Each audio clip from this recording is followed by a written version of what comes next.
যখন কোনো বান্দা সূরা ফাতিহার একটা করে আয়াত বলে আলহামদুলিল্লাহি রাব্বিল আলামিন, সঙ্গে সঙ্গে আল্লাহ জবাব দিয়ে বলেন হামিদানি আবদি, বান্দা তুই আমার প্রশংসা করলি। আর রহমানির রহিম যখন বলে আল্লাহ বলেন আসনা আলাইয়া আবদি। মালিক ইয়াউমিদ্দিন যখন বলে আল্লাহ বলেন মাজ্জাদানি আবদি।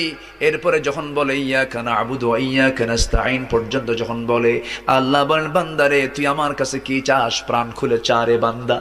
ইহদিনাস সিরাতাল মুস্তাকিম থেকে শুরু করে নিয়া ওয়ালাদ-দাল্লিন পর্যন্ত যখন বান্দা বলে তখন আল্লাহ বলেন বান্দা নামাজের মধ্যে এমন প্রেমের খেলা খেললি বান্দা, তুই যা চাইলি সব আমি আল্লাহ কবুল করলাম।